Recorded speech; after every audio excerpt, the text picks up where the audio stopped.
Tight for anything. He ate 1.5 dozen eggs. Until one day. He stopped breathing. I did CPR. Was it murder by force feeding? You're sitting there watching this child dying, and you don't do anything. How do you do that? Was his mother to blame? I think she was angry and raged, was wanting to punish him. Or was it all a bizarre medical mystery? It's somebody's worst nightmare. Somebody thinks it's your fault. Tonight, the twists in the case and the prosecutor in the hot seat herself. I cannot remember. I do not remember. I don't recall. I don't know. I don't remember. I don't understand how anybody could do the things that she's done and sleep well at night. How a mother of 5 came home for the holidays. How do you catch up on 7 years? I don't know. I don't know if you can.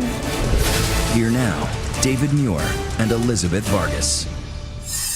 Good evening and happy holidays. Last night, Hannah Overton got to do something she has dreamed of and fought for the last 7 years. Sit down and have Christmas with her family, like so many of you, getting to touch her 5 children for the first time since she was sent to prison for life. Elizabeth, as you know, we've been reporting right here on Hannah's case for the last 6 years. When she was convicted for a murder she swore she did not commit. Our 2020 cameras were there when she finally came home for the holidays. Here's Juju Chang tonight, who's been following this remarkable case from the very start. For the last 7 years, Hannah Overton has been hoping and praying this day would come. Hannah Overton is free for the first time in 7 years. We've been reporting this story from the start, ever since Hannah was convicted and sent away for life in prison for the death of the 4-year-old foster child she was trying to adopt. But her time behind bars came to an end last week, and 2020's cameras were the only ones there with Hannah in her first moments of freedom.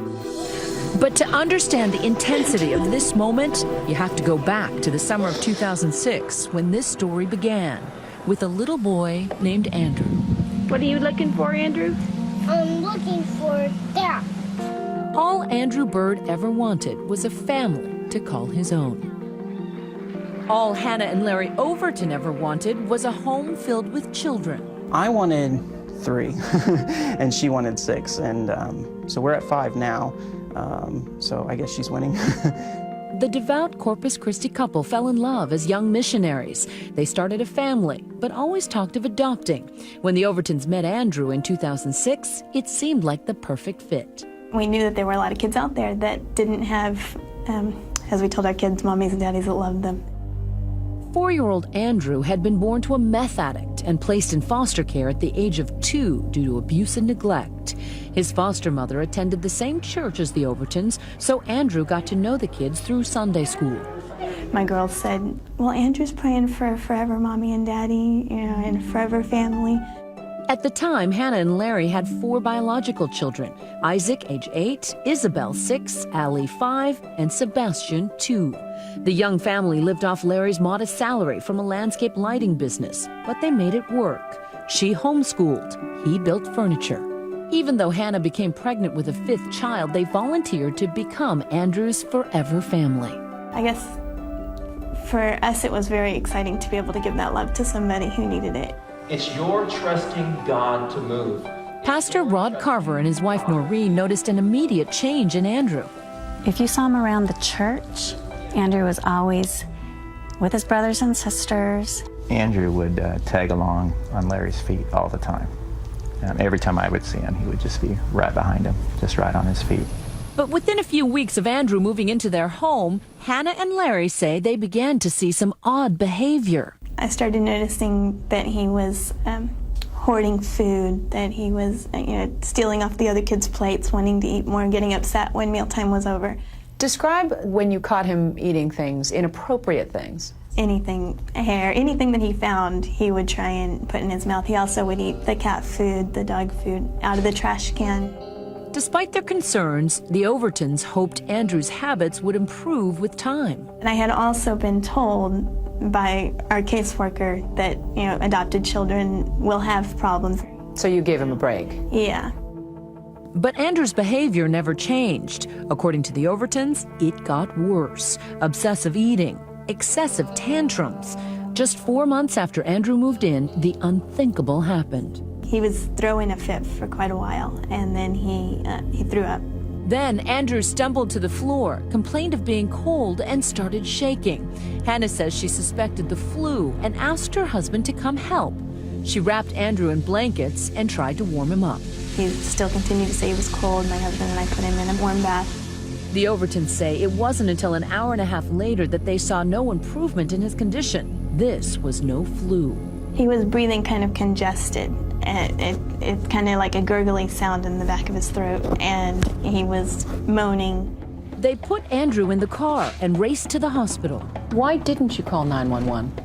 It was an option, but I felt like I could get him to the hospital quicker than 911 could. Then the Overtons say Andrew's condition suddenly went from bad to worse. Within yards of the urgent care center, he stopped breathing. And I did CPR in the car. When he arrived at the clinic, Andrew's condition was critical. Blood tests later revealed a medical oddity. Andrew had salt poisoning, with a sodium level almost double the norm, among the highest levels ever recorded. Dr. Edgar Cortez treated Andrew that day. I've never seen a sodium that high in anyone. If you take salt at a level faster than your body can remove it, your sodium level will go up. It can cause brain swelling and convulsions, and then eventually death. Hannah told doctors Andrew ate condensed soup with this, Zatarain's Creole seasoning. After 2 bowls, he wanted more. But instead, Hannah says she offered him a sippy cup like this of water with a few sprinkles of the seasoning. And so my thought was that I would calm him down, appease him, give him like a broth without giving him a tummy ache from eating more food.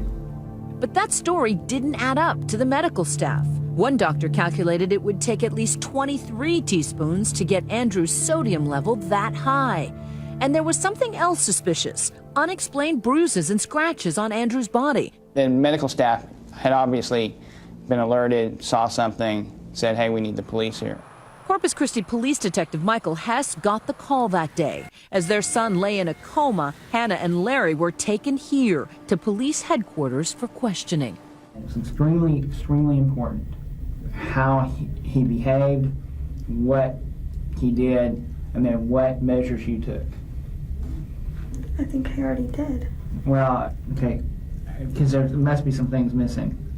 All she said was chilly, and he just took 2 steps and said he was cold and fell. Well, that doesn't make sense. Did you think that maybe we need to call the emergency medical people? That's what we were trying to decide, and then we just decided it'd be quicker just to run up to the emergency thing on the corner. Why didn't it occur to you to call 911? I mean, that just seems like the automatic thing.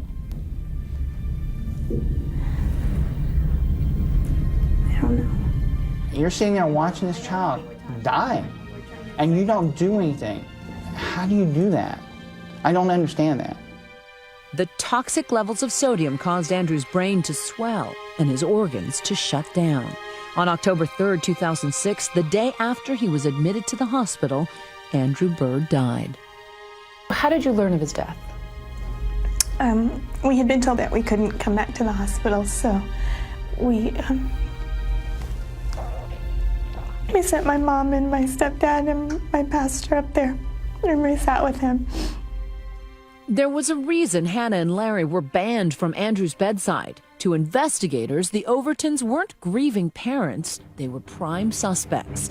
At the Overtons' home, odd conditions. Andrew's mattress outside, his favorite Spider-Man bed sheets burnt on the grill, a camera pointed at a bare plywood bed. Every night my mom watches it until we see him fall asleep, and then to make sure he doesn't do bad things. I said, wait a minute. Maybe there's something going on here. What would investigators think was going on in the Overton home that day? Stay with us.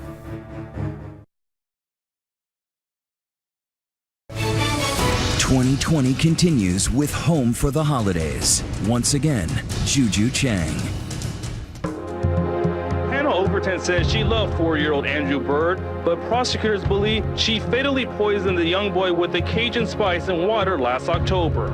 News of Andrew's bizarre death by salt poisoning hit the Texas Gulf Coast like a hurricane. Overnight, Hannah and Larry Overton's quiet life was shattered. It's somebody's worst nightmare after your child dies to be told that somebody thinks it's your fault. We were just waiting for someone to look at it and say this is just an accident. And instead we were arrested. To investigators, Andrew Bird's death was no accident. The authorities quickly began weaving a sinister tale of murder. A pregnant mother of 4 who became overwhelmed with the arrival of a foster child. Former Nueces County prosecutor Sandra Eastwood. Andrew had an enraged mother who didn't, I don't think, love him the way that she loved her own biological children. The prosecution's theory was that Hannah turned abusive, ultimately forcing him to consume a toxic dose of this Creole seasoning. Detectives even used the Overtons' own children to build a case against them.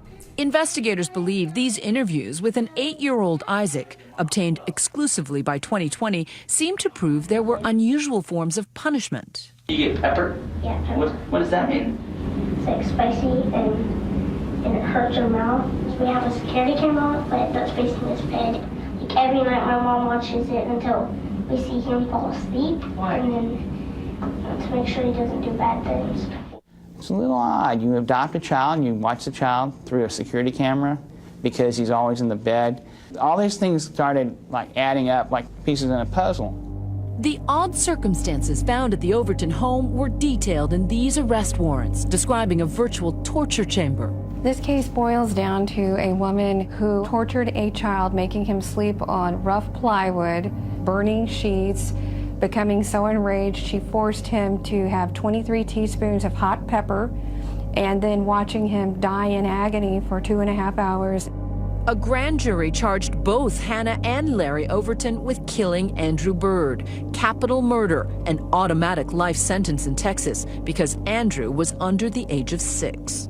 But the Overtons' church community, led by Pastor Rod Carver and his wife Noreen, saw the accusations as ludicrous. The church even raised $700,000 for their defense. It's so bizarre because she's really the last person you would think would be charged with this type of crime.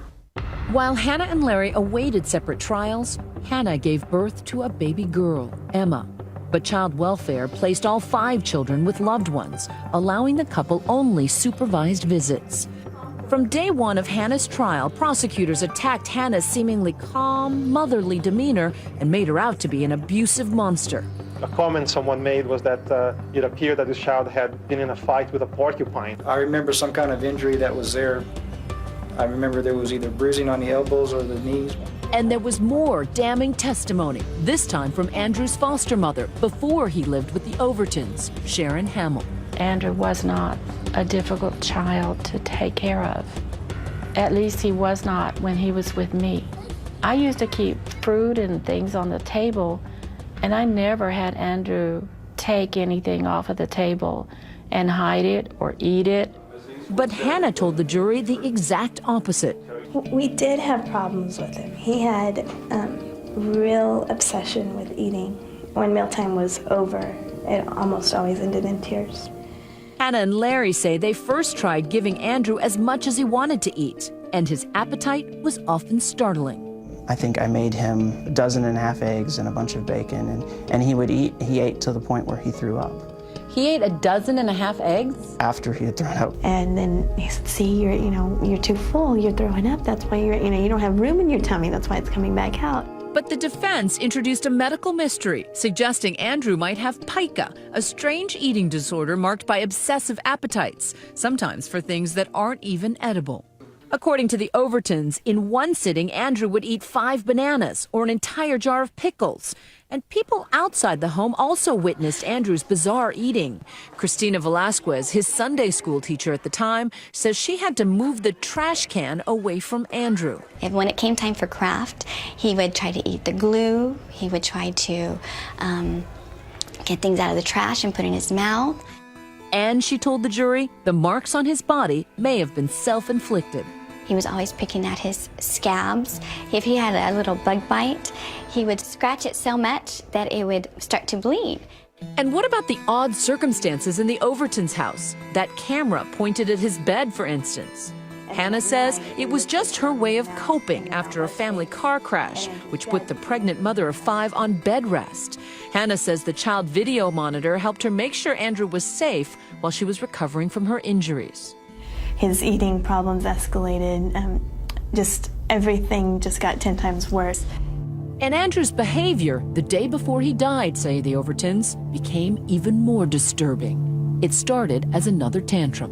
When he was put into his room, he got really upset, and he pooped on himself, and he got the poop and he was smearing it. He smeared it all over the wall and all over the sheets and all over. It got all over the mattress. It was all over the place. Which is why Hannah and Larry say the mattress was outside and the Spider-Man sheets were burned. It wasn't an act of cruelty, as the prosecution suggested. It was just a clumsy attempt to clean up feces that Andrew had smeared everywhere. My husband had put the sheets in a bag and put them in the trash because they were so soiled, and I know that Andrew kept coming in and trying to get the sheets out of the trash can. I knew there was another set to replace them with, and so my solution, in my frustration, was just to burn them. Hannah says Andrew slept on their bedroom floor that night in a sleeping bag. The next day, the day Andrew died, Hannah says she gave the water with Zatarans not to punish him, but to soothe his appetite. Could it be that you held his nose, held his neck, and made him drink this horrible concoction? Absolutely not. Did you force feed him salt? Absolutely not. Did you force feed him Zatarans? No. It just doesn't make sense. Hannah's trial attorney, Chris Pinedo. The prosecutor said Hannah was holding the child by the throat and pouring the salt down. It could have happened where his nostrils were squeezed and he was made to drink it. How many hands does she have to hold his mouth open, hold him by the throat, and yet pour it down? It's just not going to happen. But what about the idea of pepper flakes as punishment? Hannah says the prosecution got it all wrong.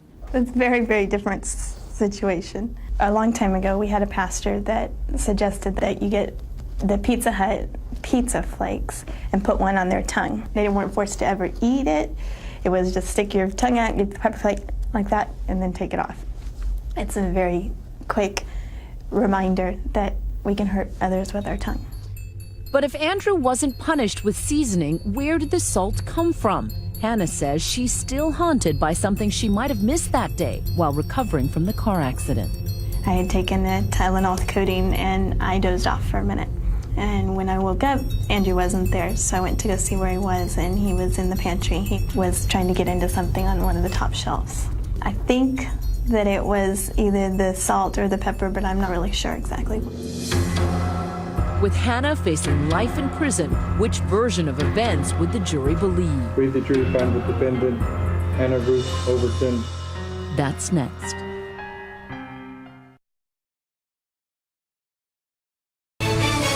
"2020 continues with Juju Chang. It took 2 days for jurors to decide if Hannah Overton was guilty of murder in the salt poisoning death of Andrew Bird, the 4-year-old little boy she was trying to adopt. Finally, a verdict. We, the jury, find the defendant, Hannah Ruth Overton, guilty of the offense of capital murder as alleged in the indictment. I just kind of broke down, and I just stared out a window for, I don't know, probably about an hour. And then the fear of, how do I tell my children? What did you tell your children?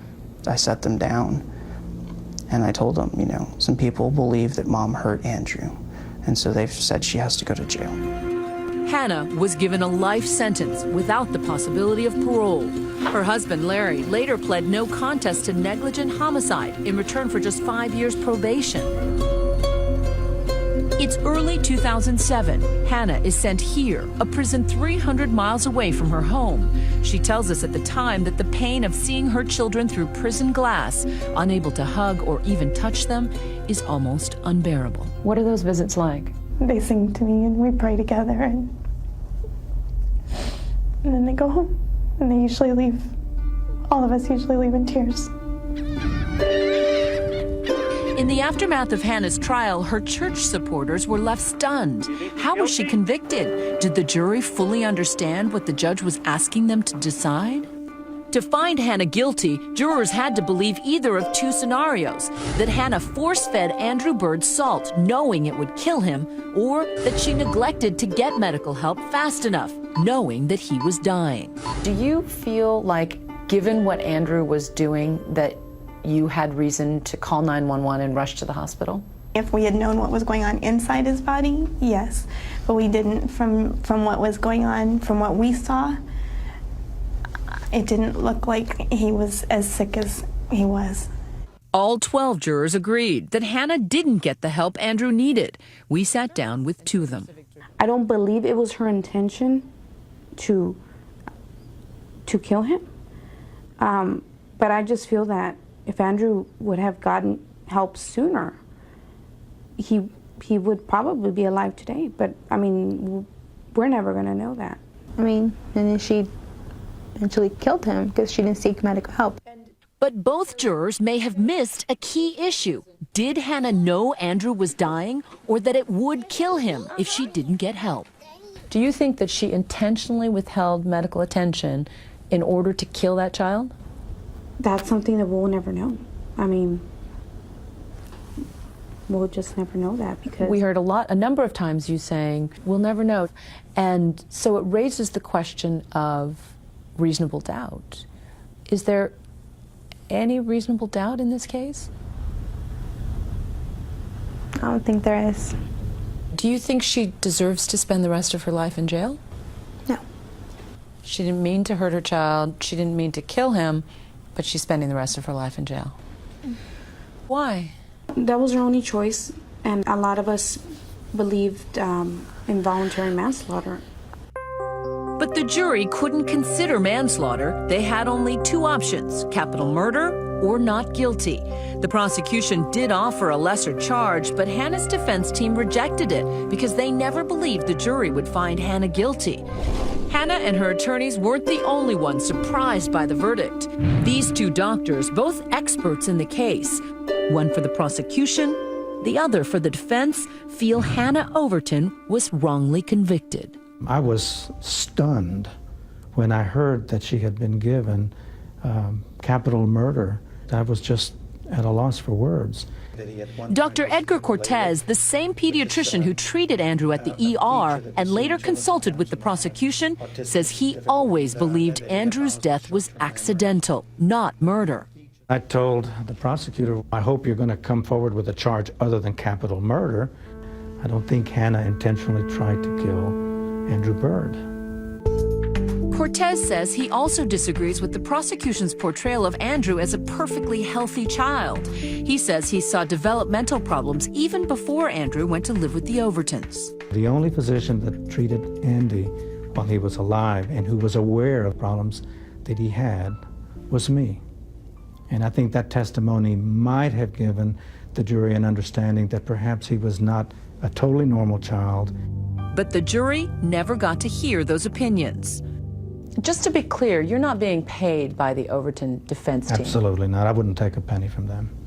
I want the right thing to be done. I believe that when you give a jury the truth, it should be the whole truth and nothing but the truth. I cannot control what his perceptions are. I cannot most certainly control what he is saying now or not saying, but I feel very confident that I did the right thing in presenting the evidence and having her convicted. The former prosecutor says she doesn't recall Cortez expressing doubt about Hannah's intent. It sounds very disingenuous to me. I was very clear from day one and very forceful as to my opinions. But Cortez isn't alone. There's someone else who believes the case against Hannah is flawed. Dr. Michael Moritz is a leading expert on salt poisoning at Children's Hospital of Pittsburgh. I don't think there was any evidence at all that she did this. In what turns out to be a crucial misstep on the part of the defense attorneys, Moritz's testimony was never heard by the jury either. But he believes he knows exactly what happened to Andrew that day. I think he was in one of his feeding binges, and he was having a tantrum, and he was unsupervised for a brief period of time, and I believe that he ingested a large amount of salt. An outsider would say, why would a child eat that amount of salt? A normal child would not, but a child with pica would.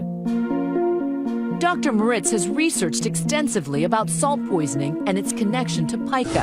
He's even published an article citing a distinctive pattern. When I pulled all the cases of salt poisoning in the literature, they all fit the same profile. Children within that age group of 2 to 6 years of age, in foster care, from abusive homes or with behavioral problems, who had history of pica, who by all accounts appeared to have voluntarily ingested large amounts of sodium. But the crucial issue remains. Did Hannah know the child was dying that day? I think she was angry, enraged, was wanting to punish him and hurt him, and then realized, oh my gosh, I've really hurt him. The former prosecutor stands by her theory, but when lead investigator Hess was asked about the logic of it all, he didn't seem to understand the basic underpinnings of the case. Why would somebody who's just poisoned their child admit to all of it? Okay, I don't know. I don't think she woke up today and say, okay, today is October 2nd, I am going to kill Andrew. I think that she was trying to change his behavior. Capital murder, by my understanding, is not intent to change his behavior, it's intent to kill. You're changing his behavior. If you're, and she's going to be able to tell you the law part. So you're absolutely convinced that she withheld medical treatment in an effort to kill him? Yes. I sleep well at night because I know that the right thing happened here. But in 2012, Hannah's new defense team turns the tables on the prosecutor. I don't understand how anybody could do the things that she's done and sleep well at night. What is it about the prosecutor's private life that sparks fireworks in the courtroom? Your Honor, may we approach? I am furious. Just a minute. Stay with us.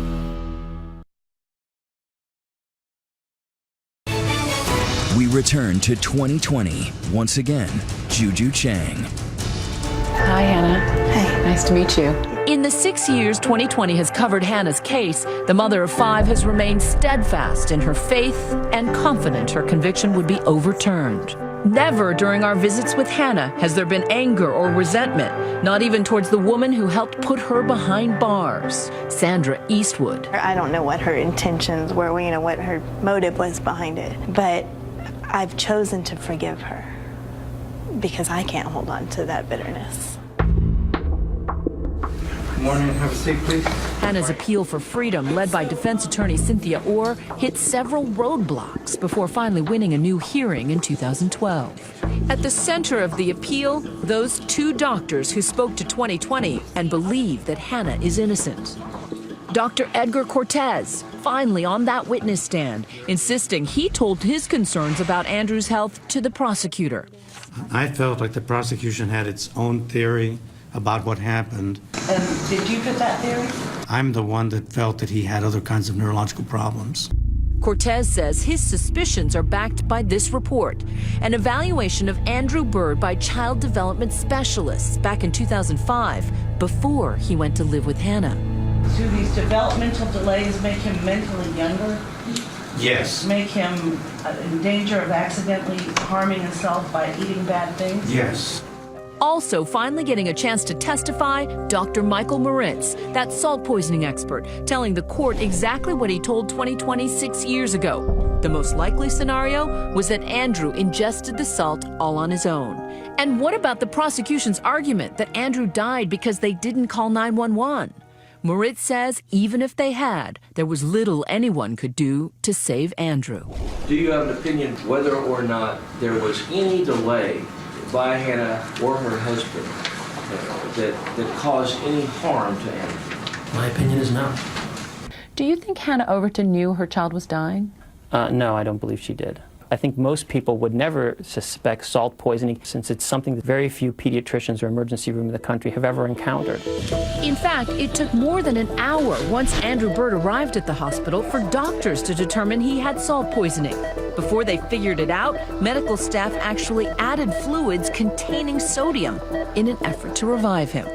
If she called 911 and the ambulance had come as quickly as they could, do you have an opinion as to whether it is more likely than not that he still would have died? I would say it'd be exceedingly unlikely for him to live. even with today's medical technology, under the best medical care, under major medical centers, and even when it happens in the hospital, you die. If Moritz had told the court his opinion, would the jury still believe Hannah knew Andrew was dying and could have saved him? The defense team zeroed in on the once confident prosecutor. This time around, she seemed nervous, having difficulty recalling some of the details from the trial. I cannot remember. I do not remember. I don't recall. I don't know. I don't remember. But Hannah's attorneys didn't buy Eastwood's I don't recall defense. Instead, they offered their own theory for her foggy memory, confronting her about aspects of her private life. Do you recall that at the time of this trial, Ms. Overton's trial, you were abusing prescription? Your Honor, may we approach? I am furious. Just a minute. Don't yell in my courtroom. Eastwood is later given the chance to clarify. I said that I was taking prescription diet pills, and I never said I abused that. And then I also stated that in the evening I would drink wine, and because I was very stressed. Do you consider yourself to have any kind of an alcohol or drug problem, Ms. Eastwood? Yes, I believe that I am an alcoholic, and my sobriety date is January 20th of 2011. Now remember, Hannah's original trial was back in 2008, 3 years before Eastwood's sobriety date. Hannah's defense team believes the former prosecutor's drinking influenced her conduct. Eastwood says, no way. Do you feel that your use of alcohol or drugs in any way compromised your ability to understand your role as a prosecutor and fulfill those duties during this trial? No. Eastwood wasn't the only lawyer in the spotlight. Hannah's original defense team admitted they made serious errors, even breaking down in tears for failing to call the salt poisoning expert. There's probably not a day since this verdict that I haven't... I don't regret trying to spend more time on this case to do more. But the judge wasn't swayed and denied her appeal. Then, just this past September, the moment Hannah and her supporters had been praying for years, the highest criminal court in Texas overruled the judge and reversed Hannah's conviction, putting the blame on Hannah's trial attorneys, not the prosecutor. Just a week after the decision came down, we visited Hannah once again at her Texas prison. It's hard to believe it's true. What went through your mind? I said, is this real? And I started tearing up. And then I was like, okay, it does say what I think it says. What are your plans for the first, taste of freedom that you get? I just want to hug my kids. That's as far as my plans have gotten. You haven't been allowed to do that for 7 years. I cry. Yeah. What do you want to do with them? I mean, just day-to-day things, just being mom, cooking dinner, watching TV, whatever. All those things that I've missed out on. She has missed so much. The baby girl born just prior to Hannah's trial is now a headstrong 7-year-old with her mother's dark curls. Every night my mom watches it. Their oldest son, the boy in those evidence videos used against Hannah at trial, is now a teenager. How do you catch up on 7 years? I don't know. I don't know if you can. And I know we'll make up for it, but I don't know that we'll be able to catch up for 7 years. It's gone. When we come back, the Overton children have all been doing some growing up. You've stepped up a little bit as a parent around here, haven't you? Yeah, I've definitely had more responsibilities than most teenagers. And the reunion. Just in time for Christmas. That's next.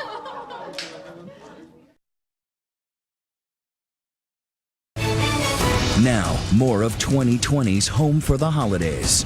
Once again, Juju Chang. Seven years behind bars in Texas have been tough for Hannah Overton, but the last few months have been the most agonizing. Even after her murder conviction and the death of her foster son was overturned this fall, she lingered behind bars. A team of attorneys working around the clock to win her release on bond. So things are kind of getting intense. Hannah was transferred from prison to here, the county jail in Corpus Christi. The 300 miles that once separated her from her family was reduced to just 7. The Overton home now filled with nervous excitement. Come back this way. Backpedal this way. So guys, how have you been preparing for Mom to come home? Cleaning. You've been cleaning? Our cameras have watched the Overton children grow up, from toddlers It's the whole gang. to teenagers. Hannah's girls, Alicia and Isabel, are now 12 and 13. Little Emma is 7. Oh wow, that's beautiful. Emma. What's the first thing you're going to show your mom when she comes home? I want to show her all our art supplies that we made over the years. We made this about like 4 years ago, but then we couldn't give them to her because it had glue on them. So You're not allowed to give anything with glue on it? no, we're going to show her the real thing. I made her a poetry book one year, and I'm going to give that to her. Show her my big doll collection. Your big doll collection? This doll used to have head on it. Uh-oh. Sebastian, just 3 when his mother left, is now 10 and clearly feeling the emotional weight of his mother's absence. Tell me, what's been the hardest part about all these years waiting for her? Waiting for her to get out. Not being able to spend time with her. What about you? What's been going through your mind? Nervous, excited. This is what our friends did to help support us. Oh, wow, that's amazing. What do you think they've missed the most for the last 7 years? Honestly, I think it's the older ones because they have that remembrance of her. For Isaac, I look at Isaac and he's grown so much. The last time he hugged his mom, he was putting his arms around her waist. And when he hugs her this time, she'll be putting her arms around his waist. But Larry says he's also nervous about his own reunion with Hannah. There's that I'm about to get married, jitters. I haven't slept in a bed with my wife in 7 years, so that's going to take some getting used to, just like when you get married. So Oh my gosh, yes. to be able to sit next to my wife instead of have to sit across from a table from her is that's huge for me. And just to be able to put your arms around her and to put her wedding ring back on her finger, that's probably the thing that I'm looking forward most to. All rise. Last week, Larry Overton's wait came to an end. Bond is set at $50,000 cash for surety. A judge set Hannah's bail at $50,000 and ordered her to be released. Later that evening, Hannah Overton emerged from this elevator. Greeted first by her mother,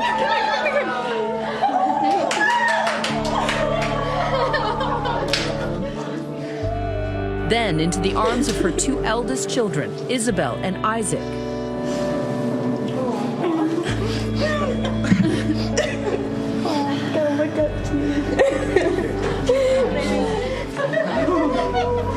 A few moments later, more hugs, more tears. Hannah finally able to embrace the other 3 children she hasn't touched for 7 years, Sebastian, Alicia, and Emma.